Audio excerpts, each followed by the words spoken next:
The old abandoned farmhouse stood at the edge of town, its windows like empty eyes staring back at them. A group of teens, fueled by curiosity and a desire for adventure, approached the house, their flashlights casting eerie shadows on the walls. As they entered, the creaking of the doors seemed to echo through the empty halls, making them hesitate. The air inside was thick with dust and the scent of decay.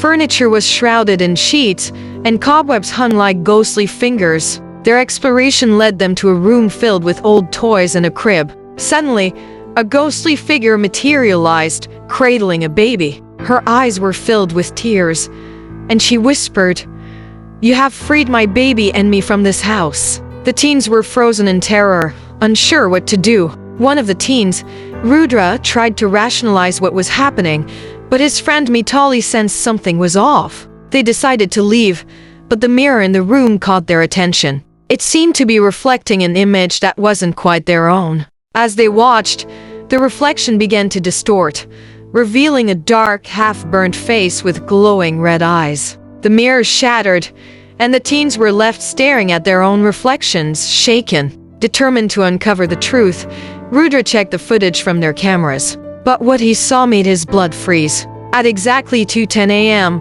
a shadowy figure appeared, looking directly at the camera with cold, calculating eyes. Inside the glass, another Mitali stood, identical but with pitch-black eyes and an inhuman smile. The teens realized they had to get out of there fast. They packed their bags and left, but the experience left them rattled.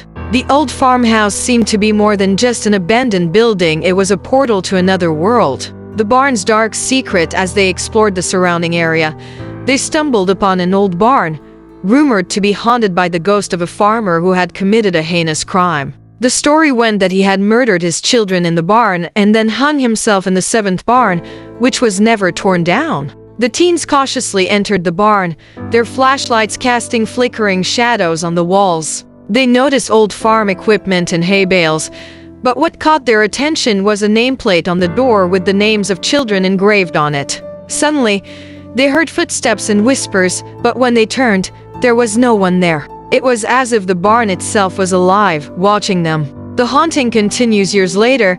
People would report seeing the ghostly figure of a young woman and her baby in the old farmhouse. Some claimed to have seen the farmer hanging from the rafters in the barn. The house and barn remained abandoned, a testament to the horrors that had taken place within their walls.